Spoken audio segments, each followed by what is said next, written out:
Sige. Teka, kukuha lang ako ng plato sa bahay. Salamat talaga anak ha. Ang bait mo talaga. Alam mo bang swerte ko na ikaw ang naging manugang ko. Ang anak ko talaga magaling pumili ng babae. Mabuti na lang ikaw ang pinakasalan niya. Kung yung ex kasi noon, ewan ko ha kung kilala mo. Ay, grabe napakadamo talaga sobra. Hindi gaya mo. Isang lapit lang nagbibigay na agad. Hindi ka pa nanunumbat. Siguro kung yun ang napangasawa ni Pao Aba. Baka lagi kaming magkaaway. Buti na lang talaga ikaw yung naging asawa niya. Diyan ka na lang po kumuha ng plato, Ma. Sandali lang po bibihisan ko lang si baby at pinapawisan na naman. Kunin ko na rin ba itong lumpia? Isang piraso na lang kasi ito Meron din palang tinapay. Paano kukunin ko na rin to ha? Ay, itong Coke akin na lang din. Naku, salamat talaga anak.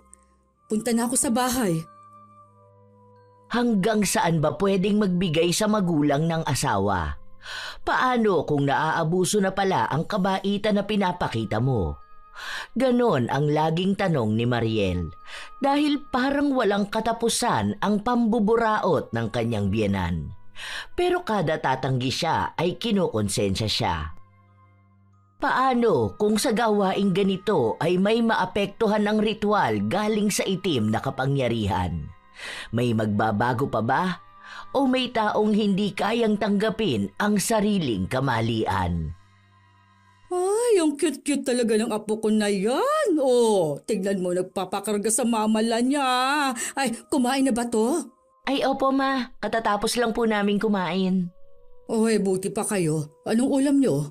Tinola po, Ma. Bakit po? Hindi pa po ba kayo kumakain? Hindi pa. Kasi wala naman kaming pambili ng ulam ngayon. Hindi pa sumasahod ang papa niyo. Nagugutom na nga ako kanina pa. Pero sabi naman niya baka mamayang gabi sahod na.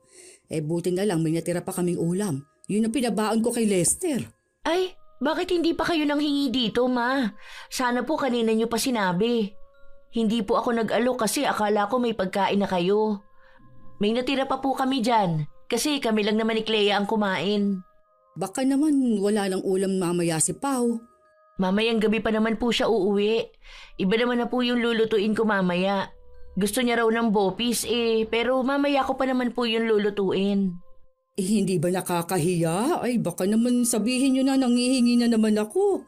Ano ka po ba, Ma? Ano naman po nakakahiya doon? Nagbibigay naman po kami. Lalo na kung may sobra naman po. Sige na po, kuha na po kayo. Okay lang ba nakuhanan ko ang papa niyo? Para magpadala sana ako ng pagkain sa kanya. Naaawa naman ako, walang pagkain doon sa trabaho niya. Okay lang po. Sa kakanin na rin okay lang ba? May juice pala kayo rito may Coke pa. Sige po Ma, kuha na lang po kayo. Magkapit-bahay lang kami ng biyenan ko, Lola Telang. Ako nga po pala si Mariel. Nakatira sa Olongapo City. Matagal na po akong nakikinig sa channel nyo at salamat po dahil isa po ang kwento ko sa napili nyong ikwento ngayon. Mabait po si Mama Minda. Noong buntis ako hanggang sa nanganak ako, palagi siyang tumutulong sa akin. Nagbabantay din. Bali 4 na magkakapatid sina Pao na asawa ko. 2 sa mga kapatid niya ang wala pang asawa. Ang panganay at ang bunso. Pero bunso na lang ang nakatirang kasama ni na Mama Minda.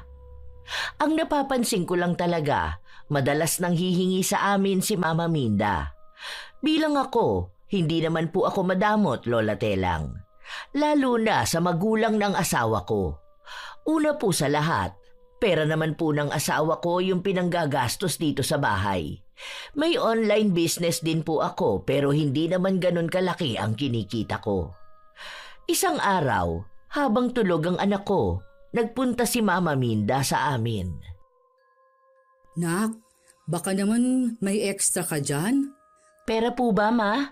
Oo sana, kasi may parating akong parcel ngayon kaso wala akong pera.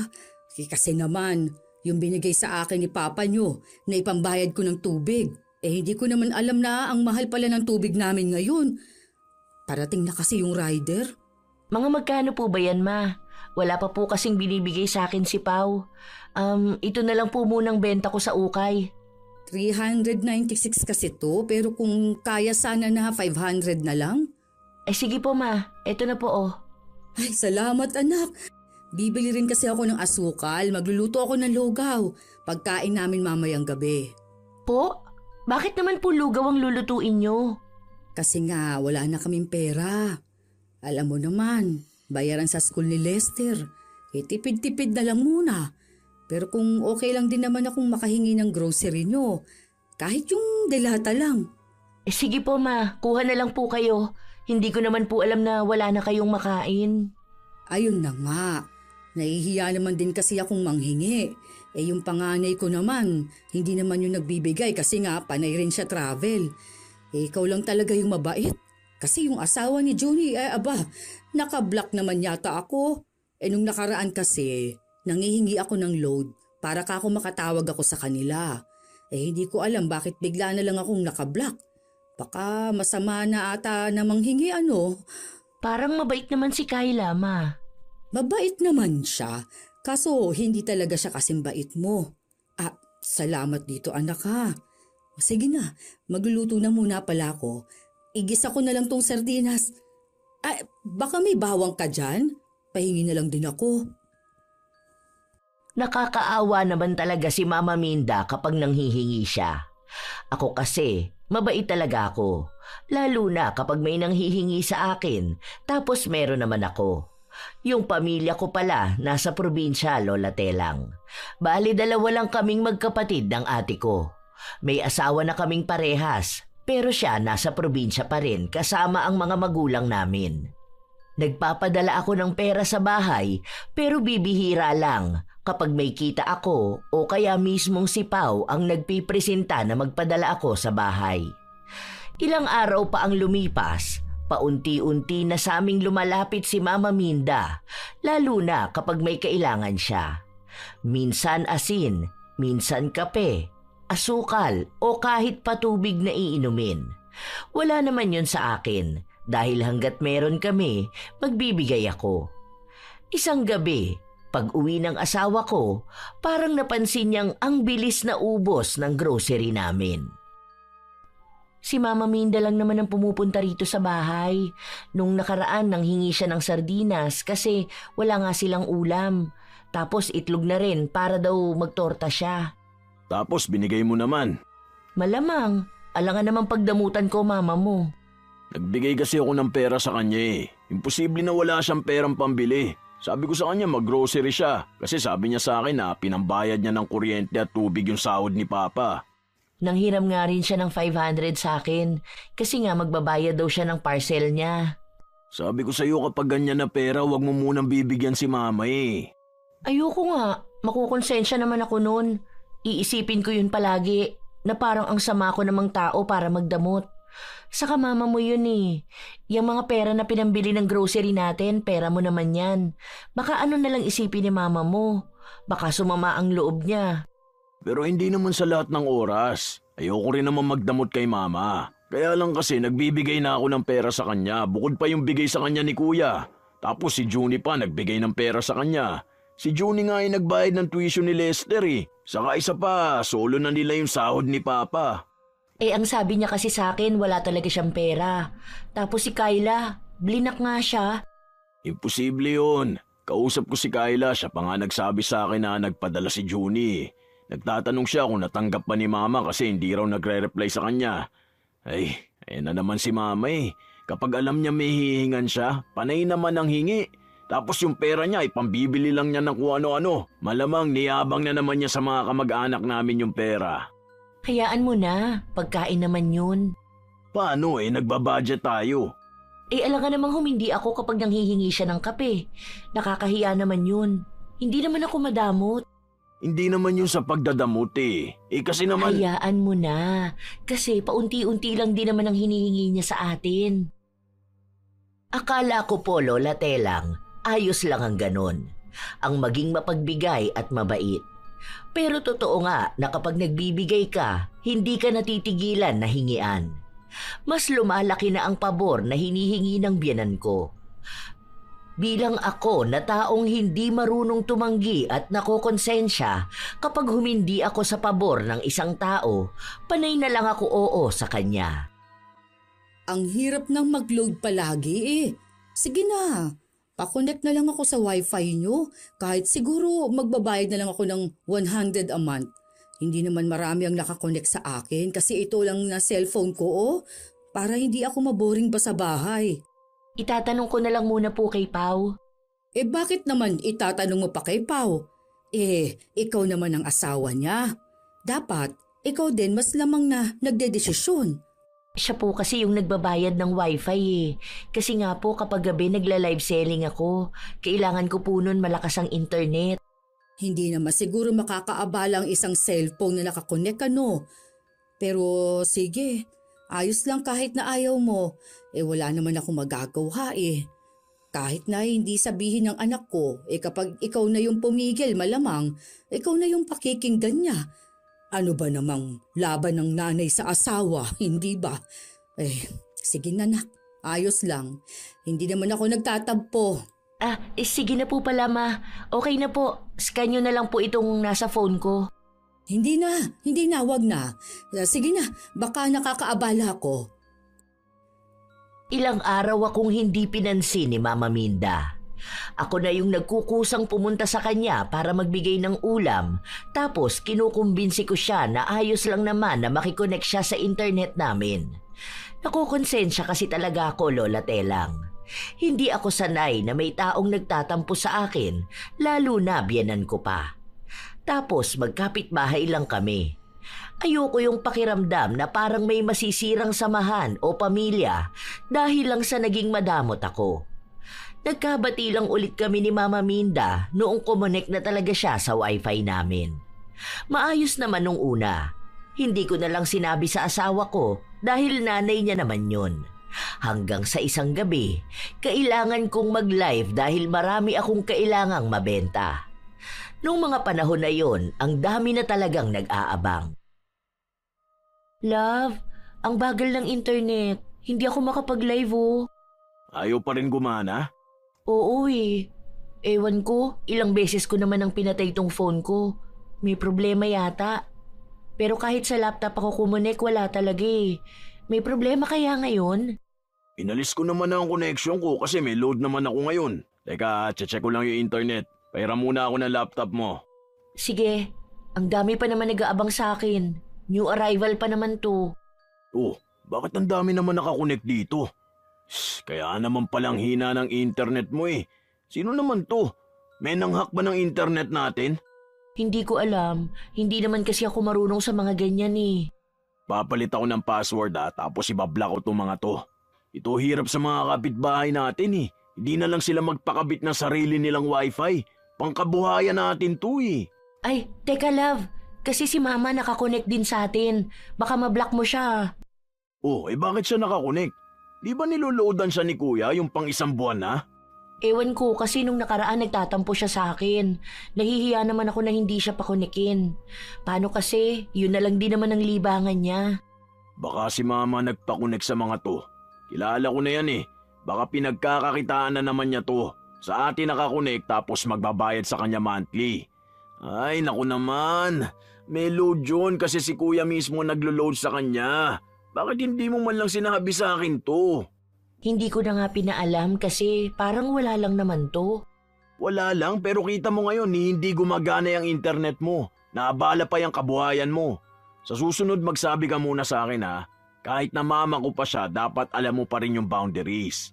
Oo, nanay ko siya. Pero kapag naman sobra na, hindi pwedeng lagi sabihin na magulang siya. Nakukonsensya naman kasi ako, love. Masyado ka kasing people pleaser, love eh. Huwag kang makonsensya dahil hindi lahat ng hiling ng tao kailangan mo ibigay. Kaya ka nasasamantala eh. Matuto ka namang humindi. Kahit pa sabihin pang kapamilya yan, kahit nanay pa, kahit sino pa, kahit sa ating dalawang mag-asawa, dapat alam mo pa rin yung boundaries ng isa't isa. Paggalang na lang din yung sa sarili mo. Ayan, okay na. Mag-live ka na. Kapag nagtanong si mama, sabihin mo naka-block na siya. Ikaw na lang magsabi. Nakakahiya eh. Sige, ako na. Nung gabi na yon, inasahan ko talaga na pupunta sa bahay si Mama. Pero hindi niya naman tinanong yung tungkol sa internet. Nakipaglaro lang siya sa apo niya. Ma, inalis ko na ang internet mo ha. Huwag ka nang kumunik dito sa amin. Tinawagan ko si kuya, tinanong ko kung hindi na ba siya naglo-load sa'yo. Sabi niya kanina lang daw nag-load sa'yo dahil expired na yung load mo. Hindi naman daw siya pumapalya kahit na isang araw lang. Bakit mo naman tinawagan ang kuya mo? Ano namang meron sa load ko? Nakita ko kasing nakakonek ka rito, inalis ko na, pati yung ibang binigyan mo ng password. Ha? Wala ah. Ano ka ba naman? Bakit naman ako magbibigay ng password niyo? Ay nakikonnect lang nga ako kasi nung nakaraan naglolo ko nga ang smart. Tumawag sa akin ng tita mong nasa States. Kaya ayun, nakisuyo lang ako sa asawa mo. Oh, basta yun na ma, hindi na kayo makakakonek ulit kasi nga nakablock na kayo. Hindi na ako kumibunon, pero naaawa ako sa itsura ni Mama Minda. Sa totoo lang, maawain talaga ako, Lola Telang. Lalo na kapag nakikita ko ang dismayadong mukha ng mga tao. Lalo na kapag si Mama Minda. Iniisip ko nga kasi na nanay siya ng asawa ko. Siguro naman ay hindi siya dapat pagdamutan. Ilang araw pa ang lumipas nun. Bumalik na naman sa bahay si Mama Minda. Sakto pa noon na paalis ako dahil ipapadala ko yung mga order sa akin. Saan ka pupunta, nak? Sa JNT po, Ma. Ito po kasi yung naiwan na order sa akin eh. Pahabol ko ngayong araw. Isasama mo anak mo? Ay opo, kasi po wala naman po mapag-iiwanan sa kanya. Saka saglit lang naman po ako doon. Ako na lang mag-alaga sa kanya para hindi ka na mahirapan. Ay, hindi na po, Ma. Okay lang po. Kaya ko naman po. Hindi na. Ito naman. Nahiya ka pa. Sige na. Ako na lang magbabantay sa kanya rito. Kung saglit ka lang naman, di ba? Saka gusto kong mag-alaga ng apo ngayon. Miss na miss ko na kaya siya kahit na magkapit-bahay lang naman tayo. Sure po ba kayo dyan, Ma? Nakakahiya naman po kasi. Naku, ano ka ba naman? Kung kailangan mo ng tulong kapag walang magbabantay sa apo ko, pwede naman ako. Para ka namang iba sa akin dyan, oh. Kung nahihiya ka, di ibili mo na lang ako ng lechon manok para ulam namin mamaya, oh. Hindi, biro lang yun, anak, ha? Tinotoo ko ang sinabi ni Mama. Hindi ko alam kung biro yon o totoo, pero dahil nga nahihiya ako na iniwan ko ang anak ko sa kanya, pinalitan ko na lang ng pang-ulam nila. Isang buong lechong manok ang binili ko. Nako, ikaw talaga. Sobrang bait mo. Nagbibiro lang naman ako sa'yo. Tinutoo mo naman. Salamat dito, naka. May pang-ulam na kami niyan ngayon. Matutuwa si Lester niyan. Paborito niya ba naman to? Kasi bala ko sanang maglaga na lang ng talbos ng kamote. Wala kasi kaming pang-ulam ngayon. Buti na lang talaga. Wala po yun, Ma. Salamat din po sa pagbabantay niyo sa apo niyo. Pinatulog ko na yan, ha? O nga pala, kumain kami kanina. Meron pala diyang mamon. Kumain na rin ako, ha? Tapos kumuha ako kasi ang sarap pala nun. Okay lang naman yun sa'yo, ano? Pero kung hindi okay, bayaran ko na lang yung nakain ko. Tapos isauli ko yung kinuha ko. Magkano ba yun? Ay, hindi po, Ma. Sige po, okay lang po. Pagkain naman po yun eh. Oo nga pala. Baka naman may toyo kayo dyan. Tapos kalamansi at sili. Gagawa lang ako ng sausawan. Tingnan nyo na lang po, Ma. Hindi ko po kasi alam kung may sili pa po ba dyan. Tingnan nyo po sa ref. Napadalas na ang pagpunta ni Mama sa bahay para manghingi ng kung ano-ano. Minsan kaunting mantika lang hanggang sa bote-bote na. Kaya ako na lang ang nagsasabi sa asawa ko. Minsan kasi hinahanap niya yung mga pagkain o stocks namin na bigla na lang nababawasan. Isang araw, pumunta ulit siya sa bahay nang hihiram sa akin ng pera. Hindi pa po kasi ako binibigyan ni Pao ng pera, Ma. Bukas pa po kasi yung sahod niya eh. Tapos nagpadala rin po ako sa bahay namin. Ay, ganun ba? Akala ko pa naman sa'yo ako makakalapit. Kung may pera lang talaga ako, hindi ako hihiram sa'yo eh.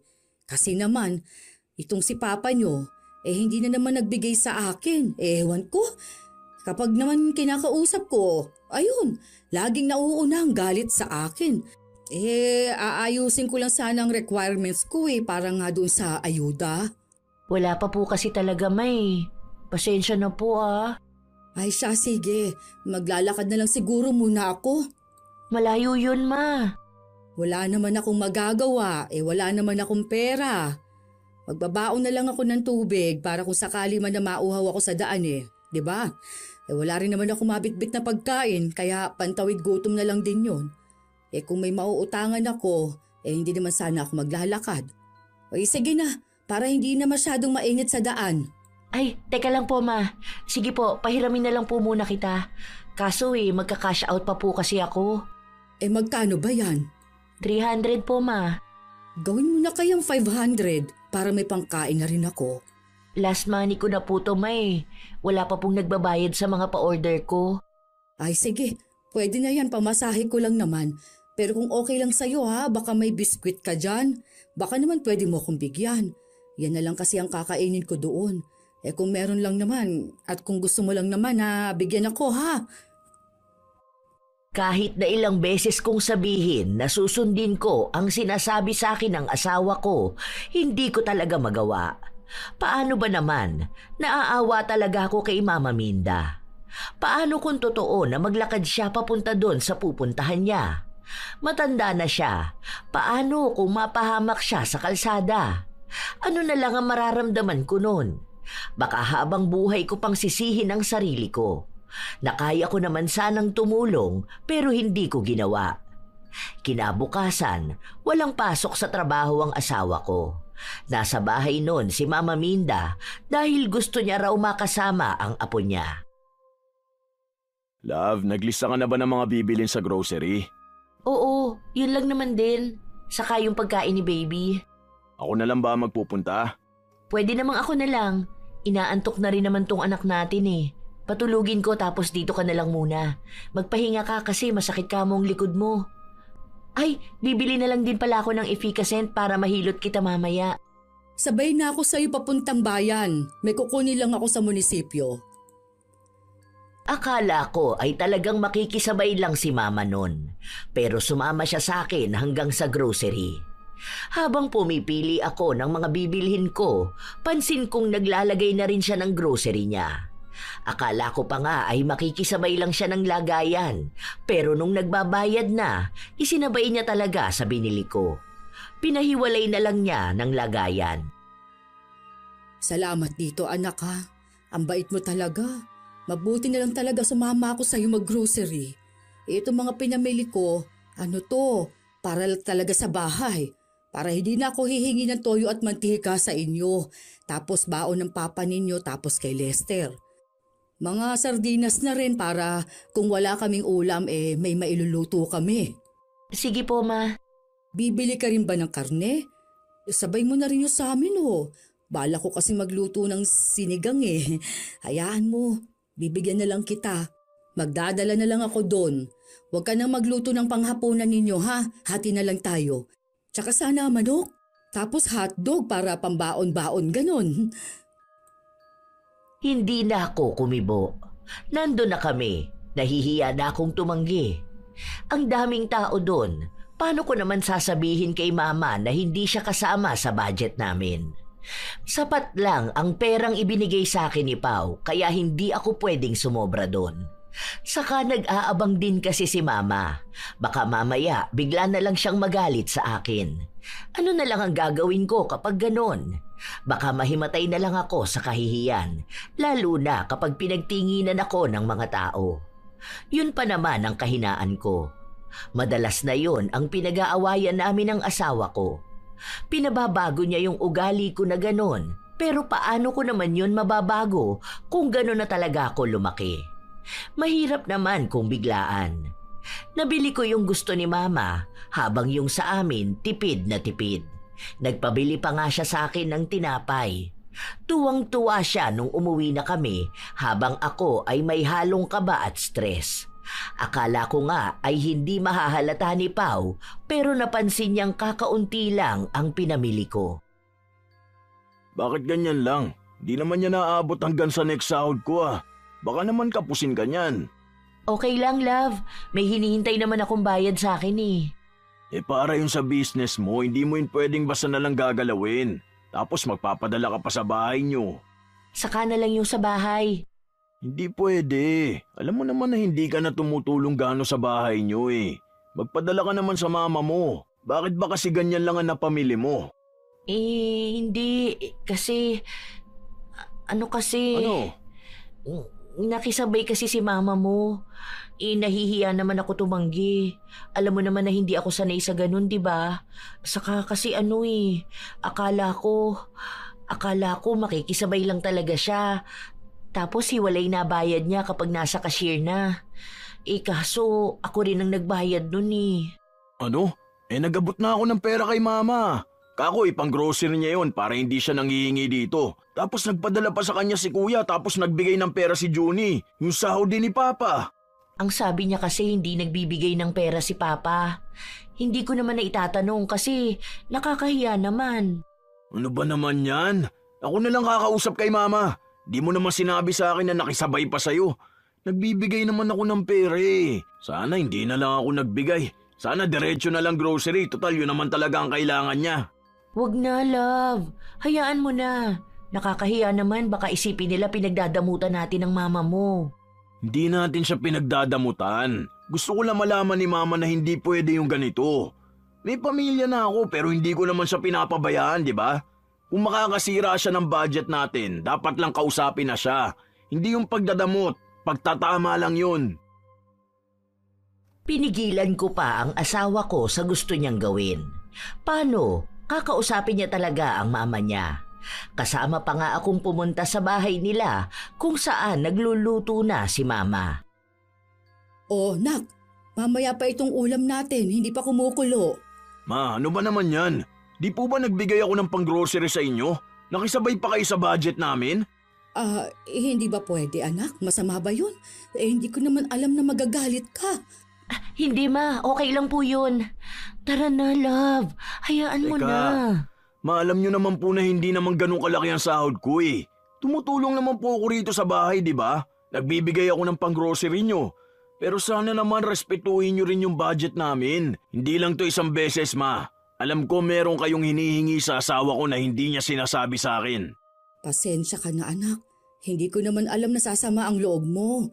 Ang saya ko pa naman kanina. Kasi nga, ang bait ng asawa mo. Siya nang nagbayad ng grocery ko. Hindi ko naman akalaing hindi pala yun pwede. Ay siya, sige. Ibabalik ko na lang lahat ng ipinamili namin. Sige na, dadalhin ko na lang doon. Pati tong lahat ng ulam na niluluto ko, ha? Tatapusin ko lang para makakain na kayo. Pasensya na talaga. Hindi na po, ma. Hayaan nyo na po. Mag-uusap na lang po kami ni Pao. Pasensya na rin po, ma. Sana po hindi sumama ang loob nyo. Nabigla lang po talaga siya. Ayaw kong magkasamaan ng loob ang mag-ina, kaya inaya ko na ang asawa ko na umuwi. Kami naman ni Pao ang nagtalo, pero naipaliwanag ko naman sa kanya lahat. Sinabi ko na hayaan na lang niya dahil nanay niya naman yun. Kahit na paano naman ay napagsabihan na niya, hindi naman na siguro yun uulit. Kaya sinabi niya na hindi na ulit siya magbibigay ng pera kay Mama Minda para masigurado na sa tama mapupunta. Grocery na lang kada sahod. Yun naman ang ginawa niya kaya kada sasahod siya, bumibili siya ng para sa amin at para sa kabilang bahay. Tinatanggap naman yon ni Mama Minda pero minsan ay nanghihingi pa rin ng pera sa akin ang biyenan ko. Minsan kasi ay wala akong hawak kaya wala akong naibibigay. Isang araw, nagluto ako dahil nagpadala ako sa trabaho ni Pao. Nagbigay naman ako kina mama pero pumunta ulit siya sa bahay para manghingi. Nak, hindi naman siguro. Sasama ang loob mo kung hihingi ako ng pansit paano. Hindi ko po alam kung kasya pa yon, ma. Hindi pa po kasi ako kumakain. Ay, ganun ba? Ang sarap kasi ng luto mo. Ayun, naubos ng asawa ko. Hindi ko na malayan kasi akala niya raw para na lang sa kanya yung iniwan ko. Gusto mo po ba hati na lang tayo doon? Hindi, ikaw ba? Sa inyong pagkain yan eh. Nagpadala ka na ba kay Pao? Baka kasi magalit na naman yun sa akin. Unahin mo na lang muna siya. Meron na po siya kasi nagpadala na ako kanina. Bale yung natira na lang po talaga dyan yung akin. Kaunti lang din po talaga yung niluto ko baka kasi mapanis. Sigurado ka bang pwede akong kumuha nun? Hindi ba talaga magagalit sa akin ang asawa mo? Naman, pagkain lang naman po yan, bakit po magagalit pa?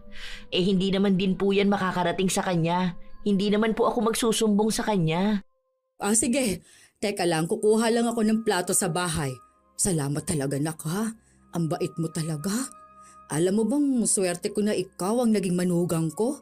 Yang anak ko talaga magaling pumili ng babae. Buti na lang, ikaw ang pinakasalan niya. Kasi yung ex niya nun, ewan ko lang ha, kung kilala mo, grabing napakadamot talaga. Hindi gaya mo, isang lapit lang nagbibigay na agad. Hindi ka pa nanunumbat. Siguro, kung yun ang napangasawa ni Pao, baka lagi kaming magkaaway. Mabuti na lang talaga, ikaw yung naging asawa niya. Diyan ka na lang po kumuha ng plato, ma. Sadali lang po bibihisan ko lang si baby at pinapawisan na naman. Kunin ko na rin ba itong lumpia? Isang piraso na lang kasi ito meron din palang tinapay. Kukunin ko na rin to ha? Itong Coke akin na lang din. Salamat talaga anak. Punta na ako sa bahay. Hindi ko inaasahan na wala na palang natira para sa akin. Kakarampot na ikinalat lang para magmukhang marami. Halos 3 kutsara lang ubos na. Wala ring naiwan na tinapay sa akin, maging ang lumpia at kahit yung inumin ko. Kaya tubig na lang talaga ang naging sandigan ko. Hindi na ako nagreklamo dahil nakita ko si mama na sarap sa kinakain niya. Ang mahalaga na lang sa akin noon ay hindi na sayang ang niluto ko. Lumipas pa ang mga araw, akala ko ay hindi nahihingi si mama sa amin dahil nga may grocery na siya. Pero madalas na kahit paunti-unti ang hingi niya, mabilis na nauubos ang sa amin. Hindi ako makapagsabi sa asawa ko dahil magagalit na naman yon. Okay na yan, nak. Tapos luya sana. Meron ka ba? Ay wala po, ma. Hindi pa po ako nakakabili. Saka po pala, ubos na po ba yung stock nyo? Parang kakagrocery lang po natin Hindi ko pa masyadong ginagalaw. Alam mo naman, baka biglang isang araw kailanganin ko, di ba? Yung mga delata, hindi ko pa rin nabubuksan. Bakit mo naman biglang naitanong? Wala naman po. Akala ko po kasi ubos na dahil humihingi po kayo rito. Hindi pa nga nabubuksan. Kaya nga hihingi muna ako, tsaka konti lang naman ang hinihingi ko, di ba? Kakapiranggot lang ba? Bakit? Ayaw mo ba? Sige isauli ko na itong mantika na hiningi ko sa'yo. Ay, hindi po. Okay na po. Sa totoo lang, marami akong gustong sabihin sa kanya nung mga oras na yon, Lola Telang. Pero hindi ko na lang sinabi dahil nababakas ko na agad sa mukha niya ang pagpapaawa. Alam ko sa sarili ko na madadala na naman ako, pero gusto kong sabihin na wag muna siyang humingi sa amin kasi nga ay wala na talaga kaming stock. Ako na naman ang hahanapan ng asawa ko. Hanggang sa lumipas pa ang ilan pang mga araw, natuto na akong magtago nun. Nakokonsensya ako kapag sinasabi kong ubos na o wala na kahit na alam ko naman na meron. Noong una ay nakakatulong naman yon, pero madalas nakikita rin ni mama kung saan nakalagay. Napagsabihan niya pa nga akong nagdadamot na, pero sa pabirong tono na alam kong hindi rin naman biro. Hanggang sa sumapit ang araw ng kaarawan ni Pao. Lumabas lang naman kami nun. Kami lang mismong 3 ng anak namin. Habang kumakain ako, nabasa ko ang chat sa akin ni Mama Minda. Nagpapauwi siya ng pasalubong. Love, may chat si Mama. Bakit? Anong sabi?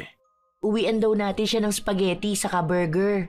Sabihin mo patapos na tayong kumain. Uuwi na kamo tayo.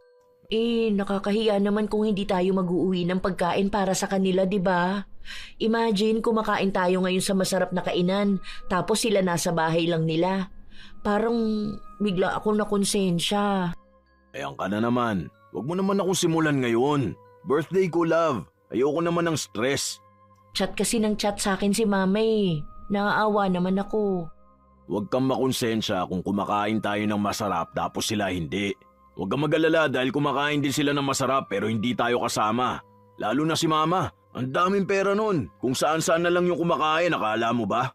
Hindi kasi ako sanay ng ganito. Alam mo yun? Eh di masanay ka na lang. Nagbigay na ako ng pera kay Mama, okay na yun. Mas malaki pa nga bigay ko sa kanya kaysa sa gastos ko ngayon sa pagkain eh. Saka nagpa-deliver na ako ng ulam sa kanila kanina, okay na yun. Hindi na kailangan magpasalubong pa. Kahit konti lang. Hindi na nga, ang kulit naman, love. Kapag sinabi ko na hayaan mo na muna, hayaan mo. Di ka naman niya naawayin eh. Pero kokonsensyahin naman niya ako. Kaya bigay ka ng bigay kahit na alam mong hindi na tama. Hindi pwede yung lagi ka mauubusan ka bibigay dahil lang sa kinukonsensya ka. Ginagamit lang yung kabaitan mo. Hindi ako masamang anak ah. Kailangan lang talaga ni Mamang matuto na hindi pwede yung ginagawa niya. May grocery na siya eh, humihingi pa rin sa bahay. Akala mo ba hindi ko alam? Galing mismo yun sa mga tsismosang kapitbahay natin. Sinubukan ko ngang itago yung gamit sa bahay eh. Kaso ayun, minsan nakikita niya pa rin. Ang dapat matutunan mo, huwag maging people pleaser. Kapag natuto kang humindi, makikita mong kikilos yung tao na hindi laging aasa sa'yo. Kahit nanay ko pa yon. Bumabawi naman ako sa kanya eh. Kita mo naman yung efforts namin magkakapatid, di ba? Sobrang dami niyang pera. Thankful kami na napalaki niya kami na maayos. Pero hindi naman sana umabot sa punto na talagang nakakaabala na siya sa budget. Kausapin ko na lang siguro, no? Duda ako, hindi mo yan kaya. Kilala kita. Hindi ka na makakapagsalita kapag kaharap mo na yung tao. Sa utak mo na lang sasabihin lahat ng gusto mong sabihin. Eh kapag kasi ikaw ang init lagi ng ulo mo, tapos ang prangka mo pa magsalita, pwede naman sana yung kahit paano maging mahinahon ka naman.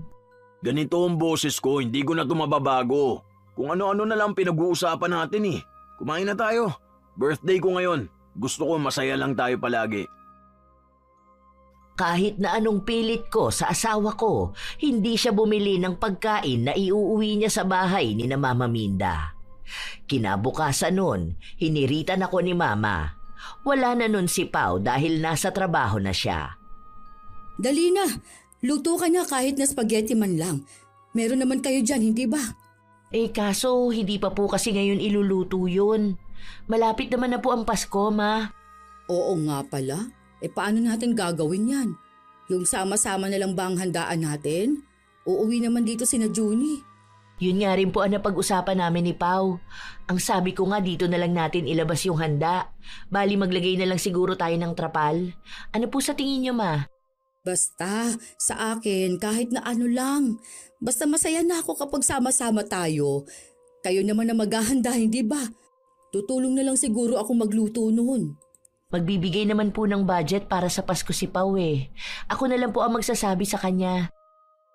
Noong sumapit na ang Pasko, sama-sama kami. Sa amin ang madalas na nakuhanan ng panghanda. May mga nabili na kasi kami bago ang Pasko kaya hindi na kami nakasabay doon sa mas mahal na presyo. Lahat ng gamit sa amin din. Ang nakapagtataka lang, ang kaunti na ng handa noong nasa lamesa na. Nagtanong pa nga sa akin si Pao, pero sinabi ko na sa bahay ni na Mama Minda nagluto.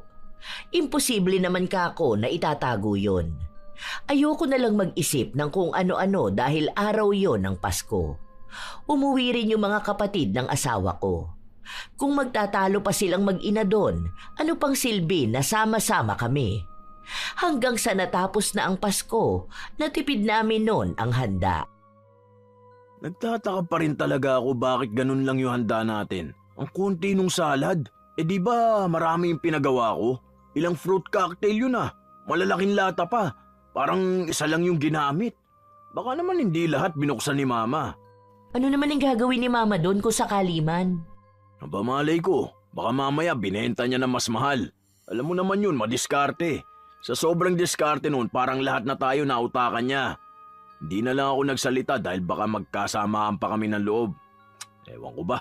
Baka nag-overthink ka lang. May New Year pa. Yun na nga, may New Year pa. Sana naman magbago na si Mama, no? Hindi yung taon-taon na lang ganyan. Parang lumalabas niyan, kinukupitan niya tayo. Imposible namang hindi nagbigay ng pera panghanda si na Kuya. Hindi na naman niya binili. Ano bang ginagawa ni Mama sa pera? Di ko nga rin alam. Baka pinambabalato niya dun sa mga kamag-anak niya. Mayabang kasi yan si Mama eh. Minsan nagbibigay yan ng pera dun sa mga pinsan niya. Parang pinapakita niya na nakakaangat na siya sa buhay. Minsan umaali siya, di ba? Yun na yun. Siya ang gumagastos kapag gumagala sila magkakamag-anak. Ang hindi nila alam, grabe pagkaburaot ni Mama. Ay, na-stress na naman ako. Hayaan mo na muna. Palampasin mo na.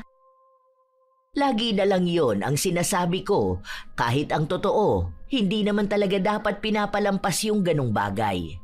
Alam ko naman yon sa sarili ko. Hindi ko lang talaga alam kung paano ko paninindigan ang alam ko. Hanggang sa natapos ang bagong taon, walang nagbago sa ugali ni Mama Minda. Unang araw pa lang ng taon noon, nang hihiram na naman siya sa akin ng pera. Nak, baka may extra pa kayo dyan. Hindi po ako naglalabas ng pera kapag ganitong araw, Ma. Hindi raw po kasi magandang simula ng taon kapag ganun eh. Mas matanda ako sa'yo pero ikaw pang mas naniniwala dyan sa pamahiin na yan. Sabi po kasi, kung anong gagawin mo ngayong unang linggo ng taon, yun na ang gagawin mo buong taon. Kung maglalabas po ako ng pera para sa utang, parang ang mangyayari po niyan, buong taon na puro labas lang ang pera. Kayo rin po, utang po mangyayari sa buong taon nyo. Ang pangit na simula naman po nun, di ba Ma? Ay, ewan ko na lang ba. Wala naman ako magagawa eh. Paniniwala mo naman yung ganyan kaya sige, ayos lang. Hayaan mo na lang ako. Kung kailan namang kailangan ko ng tulong mo, saka ka naman hindi tutulong sa akin. Eh paano yan? Buong taon sasama ang loob ko sa'yo. Ilang beses pa akong kinonsensya ni Mama. Panay pa nga siya parinig sa akin, pero yun ang unang pagkakataon na hindi ako nagpatalo sa mga salita niya. Pinanindigan ko talaga na hindi ako maglalabas ng pera ng buong linggo na yon. Kaya talagang masama ang loob ni Mama Minda. Hindi niya pa nga ako kinakausap dahil naging madamot na rin daw ako sa kanya, na parang biglang naging masama ang ugali ko. Madalas pa nga na nagpapaawa siya sa akin pero kinokontrol ko lang talaga ang sarili ko. Pangako ko rin sa asawa ko na sa taong ito ay matututo na akong humindi kapag alam kong naaabuso na ako. Kahit na nakokonsensya ako o naaawa, sana nga lang ay mapanindigan ko to. Isang buwan ang lumipas, nakaya ko naman siya. Pero madalas para akong nahahatak pabalik sa dati kong nakasanayan. Na maging mabuting tao palagi, lalo na kung may taong nangangailangan ng tulong. Hanggang sa isang araw, nakaramdam ako ng hilo. Akala ko ay dahil kulang ako sa tulog, pero kada tatayo ako ay umiikot ang mundo ko. Ano nang nararamdaman mo, love? Okay ka na ba? Hindi pa rin, love. Ano pa rin eh. Alam mo yung kapag tatayo ako tapos parang wala akong makikita sa paligid ko kundi puro puti lang.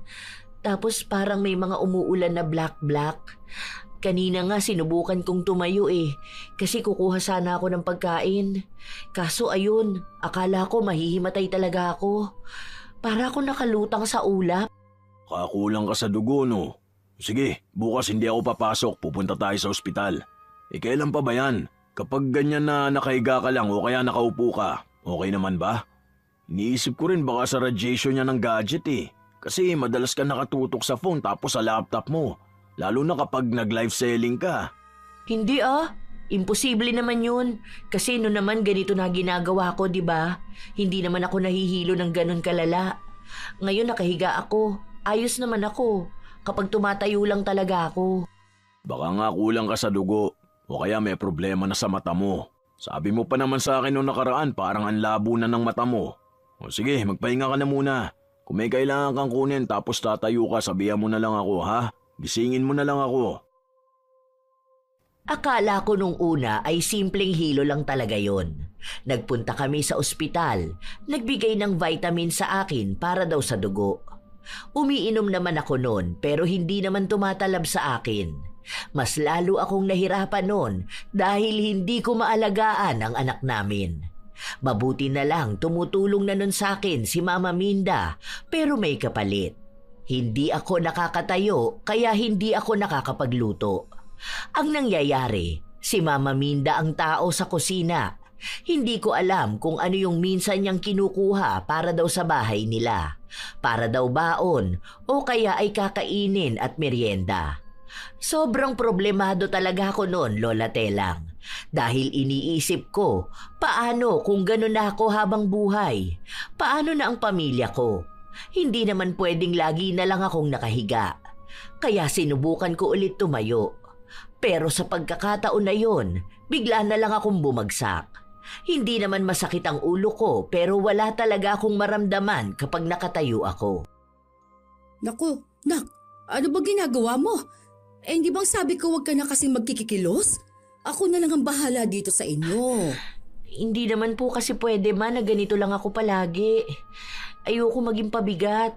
Kaya ko naman sana eh. Hindi mo kaya ako nang bahala. Nagluluto naman na ako. Kakain na tayo, huwag ka mag-alala. Tulog na rin naman ang anak mo. Ang problema ko pa lang ngayon, wala nang laman ng kusina nyo. Kung may pera ka dyan, ako nang mamamalengke. Para may mailuto ako mamaya. Wala na rin kasing bigas. Po? Kabibili lang po namin ng bigas nung nakaraan Kalahating kaban po yun, Ma. Hindi ko alam. Basta wala na nanghingi ako kahapon kaso pansin ko. Naubos na pala. Paano yan? Baka bukas sa umaga wala na kayong maisaing yan. Wala na nga rin laman yung ref Pati pagkain ng apo ko ubos na. Ilan po ba yung kinuha nyo, Ma? Kaunti lang naman yun. Paunti-unti po? Hanggang sa dumami po, Ma? Parang hindi ko gusto yung ibig mong sabihin dyan Nagtatanong lang naman po ako, Ma. Kasi marami pa po yun Kung sa amin lang po, aabot po yun hanggang sa susunod na sahod ni Pao. Kaso kakasahod lang po, wala pang 1 linggo. Imposible naman po na mauubos na agad yun. Sa ganun na nangyari. Kumukuha ako pero kaunti lang naman. Pero parang ano lang yun pakonsuelo na lang kasi ako nga ang nag-aalaga sa anak nyo. Tapos malamang kapag gusto ko rin kumain ng merienda, kakain ako. Masama ba yun, nak? Hindi naman po. Hindi ako makaapila dahil para akong baldado. Malakas naman ang katawan ko pero bakit ako nahihilo kapag tumatayo ako? Hirap na ako. Kahit sa pag-upo ay hindi ako masyadong pwede. Nung mga panahon na yon, Lola Telang, nawalan po talaga ako ng gana sa lahat. Kung wala lang akong anak, baka sumuko na ako. Hindi ko maintindihan ang sarili ko. Ilang bitamina na ang binili ng asawa ko. May mahal, may galing pang ibang bansa, pero walang nangyayari. Hindi ako bumabalik sa normal. Sinusubukan ko naman tumayo, pero ganun pa rin talaga. Kaya ang nangyayari, si Mama na ang madalas na nasa bahay. Kaya naging malaki rin ang budget namin. Nagbabayad kasi si Pao kay Mama bilang naaabala siya sa pag-aalaga sa anak namin. Tapos sa paggabay din sa akin. Kasabay noon ay nauubos din lahat sa kusina. Hindi lang yun, pati na rin ang laptop na gamit ko sa negosyo ko, pinanonooran ni Mama. Minsan ay dinadala niya sa bahay nila, tapos ay hindi na niya binabalik. Hanggang sa parang siya na ang may-ari noon. Lahat sa bahay namin, kapag natipuhan niya, kinukuha niya. Si Pao na lang ang bumabawi kapag napapansin niyang wala. Isang gabi, nagising ang asawa ko dahil sa iyak ko. Bakit? May masakit ba sa'yo? Okay ka lang ba? Gusto mo ba daling kita sa ospital? Naiinis ako sa sarili ko, love. Ha? Bakit? Anong bakit? Wala akong pakinabang Para akong walang kwenta. Hindi ko alam kung hanggang kailan ako ganito. Love, hindi naman ako baldado Bakit hindi naman ako makakilos para sa sarili ko at para sa pamilya natin? Hayaan mo, gagaling ka rin huwag ka mag-alala. Gumagawa naman na ako ng paraan Naghahanap ako ng makakatulong sa atin, baka umayos ka. Kahit mahal pa yan, kahit na magkano pa ang bayaran ko, basta gumaling ka na. Ang laki na naman ng gastos mo niyan. Bayad mo pa lang kay Mama. Tapos yung dito pa sa bahay na gastusin. Hindi man lang kita matulungan. Huwag mo nang isipin yun, okay lang. Huwag kang magpaka-stress. Baka yan pa maging kalaban natin eh. Magiging maayos ka rin ha? Ang asawa ko talaga ang nagpapalakas ng loob sa akin kapag pasuko na ako. Hindi ko naman din kasi maiwasan na isipin itong problema na ganito. Kahit na hindi ko naririnig na nagrereklamo ang asawa ko, pakiramdam ko talaga ay pagod na siya. Kung ano-ano na lang din ang pumapasok sa utak ko. Isang hapon, habang tulog ako, bigla akong nagising dahil sa bulungan. Hindi naman siya ganong kalakas pero matalas ang pandinig ko. Akala ko nga noon ay nananaginip ako pero parang may kausap sa cellphone si Mama Minda. Oo nga. Alam mo ba ang galing? Ang bilis din umepekto sa kanya. Maayos naman siya pero hindi talaga siya makatayo dahil nahihilo raw siya. Gaano ba tatagal tong kulam na ito sa kanya? Hanggat hindi nagagamot, ganun? Sige, ayos lang. Kain naman nga ang ganitong kulam. Kahit papaano, di ba? Hindi ako yung ganong kasamang tao. Kasi yung ibang nagpapakulam, no? Pinapapatay na agad nila. O kaya yung sobra-sobra yung sakit na ibinibigay nila. Sa akin, wala namang masakit. Hindi lang makatayo. Ano ka ba? Hindi naman ako maririnig niyan. Tulog yun. Tsaka andito ako sa sala. Mahina lang din naman ang boses ko. Sige na pala, nagluluto pa kasi ako. Kukuha pa ako ng grocery nila para makatipid ako. Hindi ko gagasasin yung bigay sa aking pera pambili ng pagkain sa bahay. Hindi ako makapaniwala sa narinig ko. Tama ako ng dinig. Hindi yun imbento lang ng utak ko. Nagpanggap akong tulog nun dahil pumasok ng kwarto si Mama. Sinigurado niya yata na hindi ko narinig ang mga sinabi niya sa kung sino mang kausap niya. Nasaktan ako, Lola Telang, pero hindi ako naiyak. Iba ang nararamdaman ko. May halong galit. Kasi iniisip ko kung naging masama ba akong tao. Mabait naman ako. Tumanggi lang naman ako sa kanya tapos ganito na. Yung grocery at mga pagkain na nakukuha niya sa bahay, kaya ba nung tumbasan yung buhay ko? Yung nawalang kumpiyansa ko sa sarili at yung problema na dinala sa pamilya namin? Nagbibigay naman ang asawa ko. Hindi ko naman pinagdadamot kung anong meron kami. Bakit parang kulang yun? Hanggang sa isang araw, walang trabaho si Pau. Siya ang nasa bahay. Hindi nagpunta si Mama dahil sabi niya ay magkikita-kita sila ng mga kamag-anak niya. May sinabi siyang resort na pupuntahan nila sa SBMA pero hindi ko matandaan.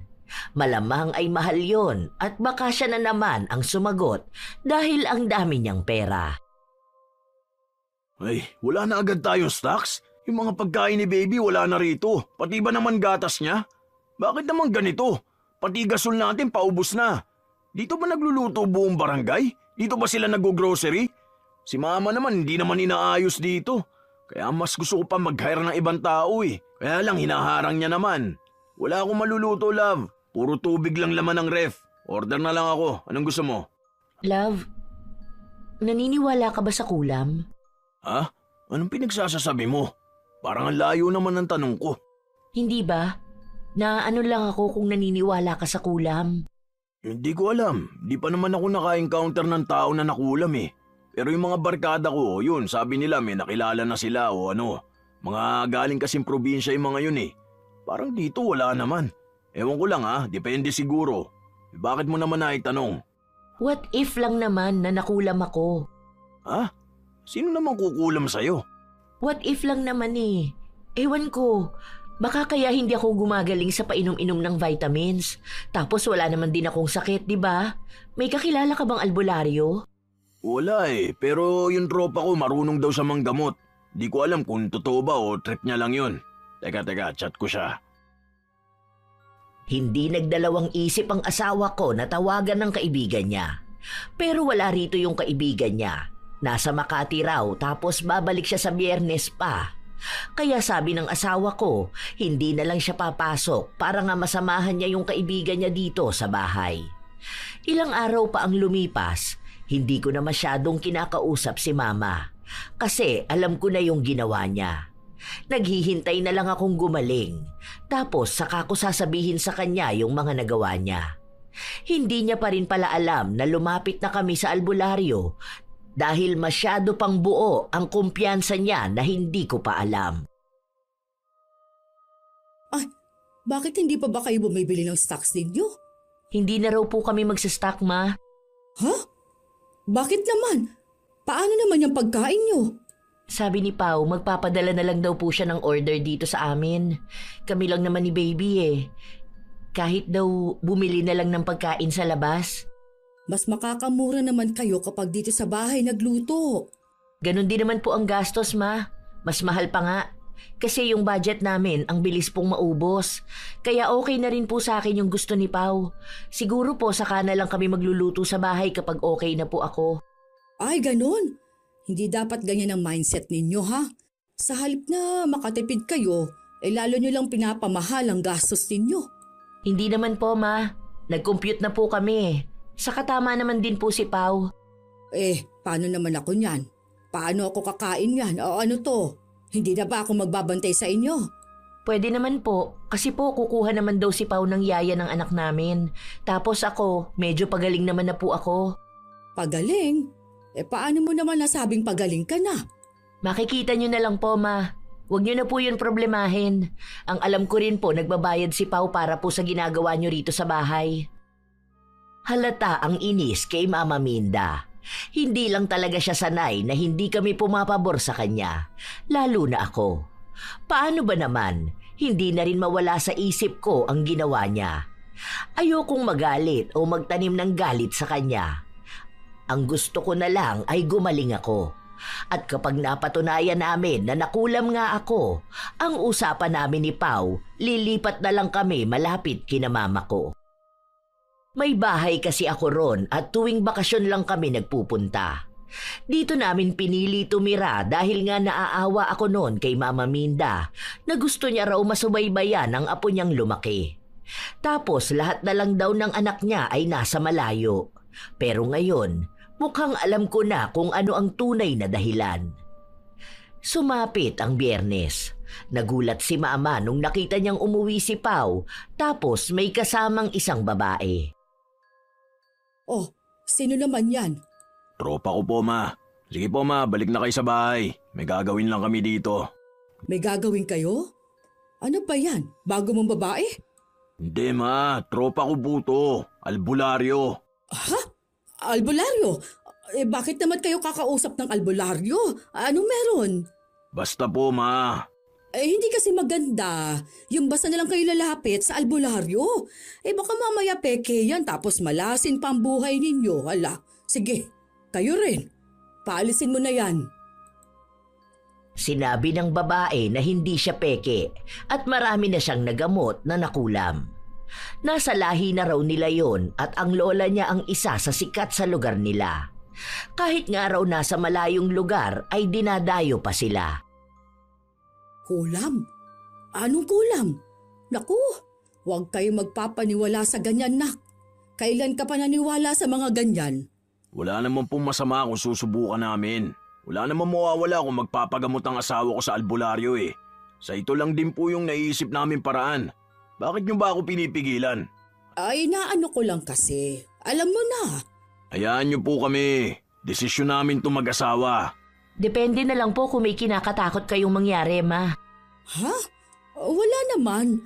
Naano lang ako kasi hindi maganda ang vibes ng babae na to eh. Baka sa halip na mapabuti ka, lalo ka pang mapasama. Hindi po yan. Naniniwala naman po akong gagaling ako sa tulong niya. Pag-iisipan ko pa po kung ipapabalik ko sa nagpakulam sa akin yung nararamdaman ko ngayon. Kasi po, siguro naman deserve niyang balikan ng kulam dahil sa kasamaan ng ugali niya. Huwag ganon, anak. Masama yung ganyan. Bakit ba natataranta kayo, Ma? May kinalaman po ba kayo sa nangyayari sa asawa ko? Parang kayo pa yung takot na takot eh. Wala. Ano namang kinalaman ko dyan?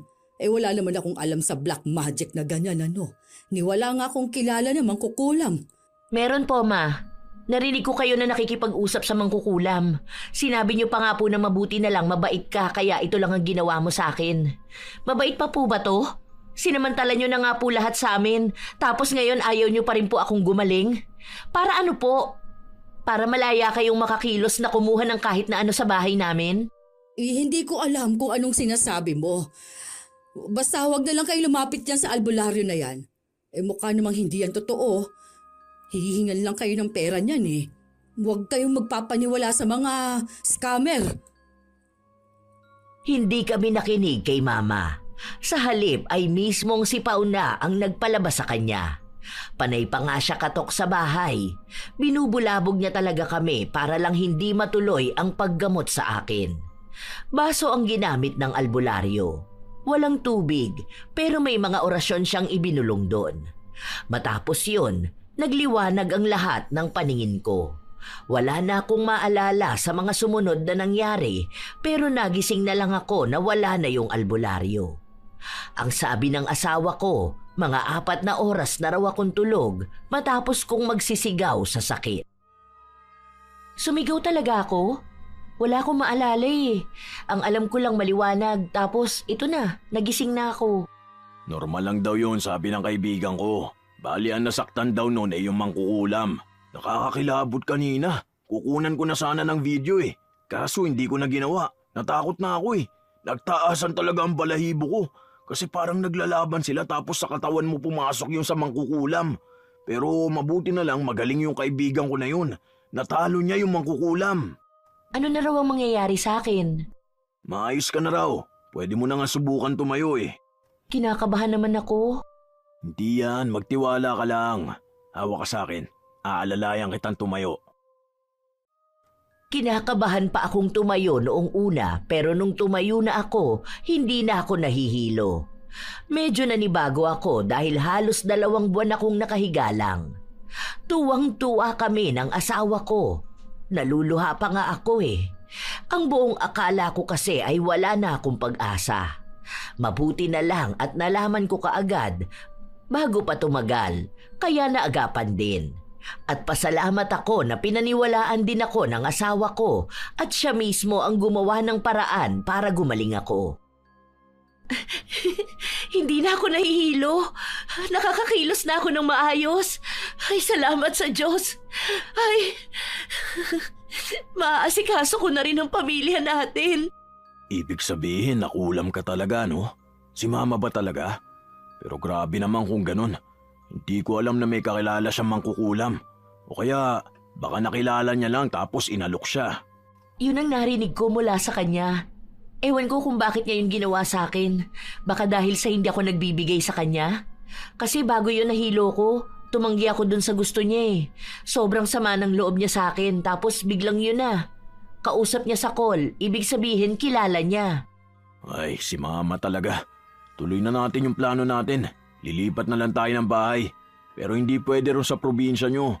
Doon na lang malapit sa work ko. May nahanap na akong bahay sa likod ng SM. Pero pinapasikaso ko pa kasi may nakatira pa ron. Hanggang sa katapusan na lang naman tapos aalis na. Paano si Mama mo? Paano mo siya kakausapin? Kinausap ko na siya, hindi naman siya umaamin. Hindi naman yun naamin sa mali niya eh. Kilala ko na siya. Saka uunahin nun magpaawa kaya hindi ka na rin magagalit. Ganun magmanipula si Mama. Nadadaan niya lahat sa pagpapaawa niya. Baka sa mukha ng asawa ko na dismayado siya sa nangyari. Nanay niya yun. Sino ba namang hindi malulungkot na nagawa ng magulang mong saktan ang asawa mo? Kahit naman ako, bilang maawain ako, parang hindi ko makitang makikisama pa ang asawa ko sa nanay kong gumawa na ng masama sa kanya. Simula noon ay natakot na akong maglalapit kay Mama Minda. Kahit anak ko ay hindi ko na pinapalapit sa kanya. Iniisip ko na baka yung apo naman niya ang gawan niya ng masama. Love, ready na lilipatan natin na bahay. Papalinisan ko muna yon tapos paunti-unti ang lipat ng gamit natin para hindi isang biglaan. Sige, yung iba naman na ibalot ko na. Nakalabas na lang yung mga kailangan natin ngayon. Pinipilit nga ako ni Mama na wag na raw lumipat kasi wala naman daw titira sa bahay na to. Sayang lang kung mangungupahan tayo. Kako, malaki naman na si Lester eh. Pwede na siyang bumukod. Sabi nga rin ni Mama, nag-chat nga siya sa akin kung nakumbinsi na raw ba kitang wag umalis. Kinukonsensya niya nga ako ngayon. Sabi niya parang nilalayo ko rin yung apo niya sa kanya. Tapos pinupuri niya ako na ang bait ko raw, ganun. Hindi na, okay na yung napagsamahan natin dito. Saka napag-usapan na natin to. Para matigil ka na rin maging people pleaser. Sinabi ko na sa kanya na hindi naman matitigil yung pagtulong ko sa kanila eh. Magpapadala pa rin ako ng pang-grocery nila. Para alam na niya kung paano gumastos para sa bahay nila. Nalaman ko noong nakaraan yung pamangkin niya binilan niya na cellphone. Ano ba naman yun? Tapos sa bahay siya kukuha ng pangkain nila? Bakit kaya ganun si mama mo? Hindi ba siya nanghihinayang sa pera?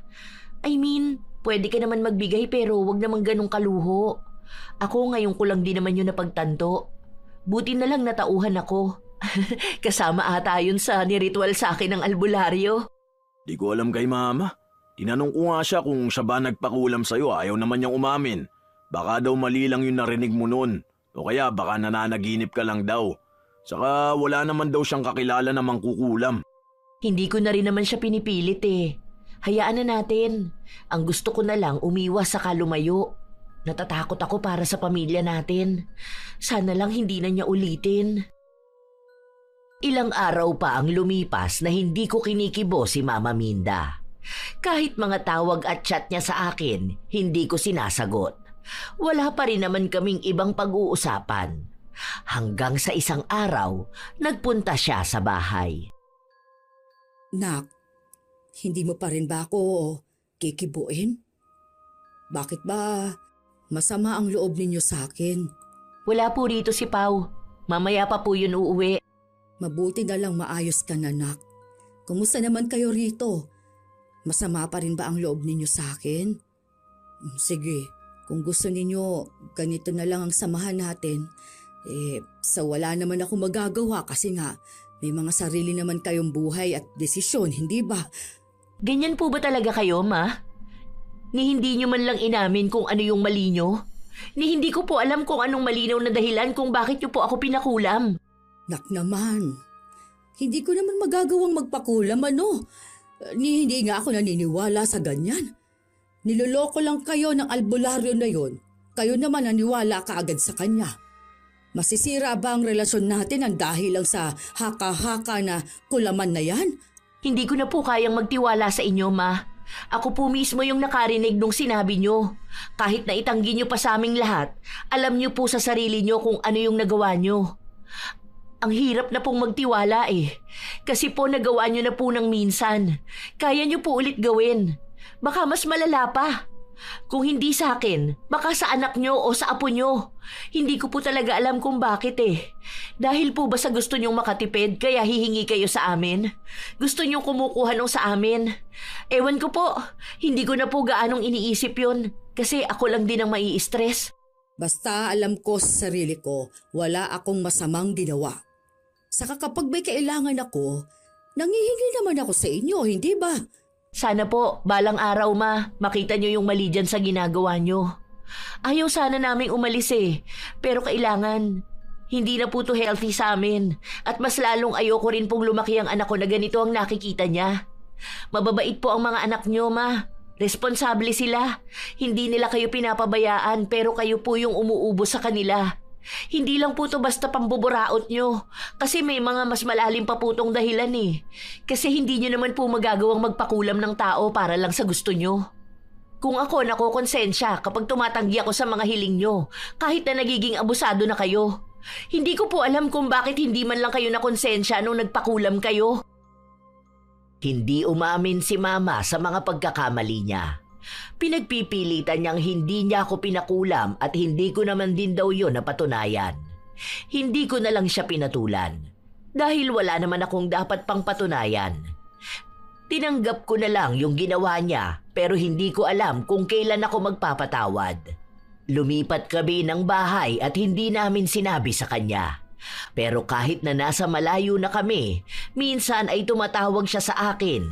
Gusto niya raw bumisita sa bahay pero ayaw na ng asawa ko. Hindi ko ibinigay kung saan kami nakatira. Doon ko lang din naunawaan ang dahilan ng asawa ni Junie kung bakit ayaw nilang tumira malapit kay Mama Minda. Sa panahon na ito, hindi pa rin nakakarating si Mama sa bahay namin. Nagbibigay pa rin ng sustento ang asawa ko, pero hindi na katulad noon dahil mahal ang naging upa namin sa bahay. Pero ngayon, mas payapa na. Mas umaabot na ang budget namin. Minsan nga ay may stocks pa kami kahit na nakasahod na. Malaki ang natipid namin simula nung umalis kami malapit kina mama. Napatawad ko na naman siya, pero hindi na para bumalik ang tiwala ko sa kanya. May takot kasing dala ang ginawa niya na hanggang ngayon ay pinagpipilitan niyang hindi niya ginawa. Minsan nakukonsensya niya ako dahil alam niyang madali lang akong maawa. Pero ngayon na natuto na ako, nakikita ko na sa isang tao kung peke ang pagpapaawa niya. Sabi nga ng asawa ko, hindi na ako people pleaser. Hindi pala maganda yung lagi kang naaawa dahil sinasamantala ka ng taong walang awa. Hindi naman masama ang maging maramot, lalo na kung ang ibig sabihin nito ay marunong kang magtakda ng hangganan. Hindi lahat ng hindi nagbibigay ay masama at hindi lahat ng nagbibigay ay mabuti. May mga pagkakataong ang sobrang kabaitan ay nagiging daan para abusuhin ka. Sa mga taong madaling makonsensya, hindi mo kailangang laging patunayan ang halaga mo sa pamamagitan ng pagbibigay. Ang pagtulong ay dapat bukal sa loob, hindi bunga ng takot na mapag-usapan, maiwan o matawag na masama. Kapag palagi kang nagbibigay kahit ikaw ang nauubos, hindi na yon kabutihan. Yon ay pagpapabaya sa sarili. Matutong humindi. At para naman sa mga taong buraot at abusado, mahalagang tandaan na ang tulong ay hindi obligasyon. Hindi lahat ng tumutulong ay may sobra. Minsan, sila pa yung walang-wala, pero nagbibigay pa rin dahil sa awa. Huwag ugaliing umasa sa ibang tao. Matutong tumayo sa sariling mga paa. Ang respeto ay hindi nasusukat sa kung gaano karami ang iyong nakuha, kundi sa kung paano mo iginalang ang hangganan ng iba. Hindi lahat ng tumanggi ay madamot at hindi lahat ng pumapayag ay masaya. Mahirap talaga ang usapin tungkol sa paghingi at pagbibigay, lalo na kung may kinalaman ito sa pamilya. Naway matutunan natin na maglagay ng hangganan para hindi naaabuso ni numan. Kayo ba mga apo, minsan na rin ba kayong people pleaser? Naabuso ng mga buraot ninyong kakilala? Kung gayon, alam kong may opinyon din kayong maibabahagi na gusto naming mabasa. At naway may magandang aral kayong natutunan sa ating bagong kwento. Shout out sa ilan sa mga masusugid na tagapakinig ng mga istorya ni Lola Tela. Razon Yao, Je1, Jenny Velasco, Kimberly Pahadan, May Talurong from Batasan Hills, Quezon City, Rose Cadena, Jenny May Andicoy from Zamboanga City, Emily Sauro, Marie Chris Batalier, Cresilda Sotil, Marilu Ariem, Elise Padilla, Mikmik Vlog TV, Michi Ito, Jeneline Abrazaldo, Ian Precioso. Maraming salamat sa pakikinig nyo, Sheng Kabitahe, Tranquilino Dakuma, Lorilyn Masaoy, Kenji Gomez, Juanita Dayanan, Remeliza Batalier, Liberty Gulia, Wanda Villarino, Nida Kiambao, Nessie Villarreal, Leia Tan, Nikki Pepito, Wendy Basit, Laika Kenza, Marilyn Aroba, May Garzon, Realin Kaay, Nel Rose Aboga, Vanessa Villasencio, Jimwell Tabana, Arlene Surban, Marjoy Salvador, Mary J. at sa asawa niyang si Neil Calbo, Mikmik Vlog TV, Elisa Linga, Jasmine Joy Kabasi, Erwin Bornilio, Jenny Velasco. At kay Cristel Shin, ang pinakamagandang dalaga mula sa Subic, Zambales. Ito ang inyong Lola Telang at maraming salamat sa pakikinig nyo, mga apo.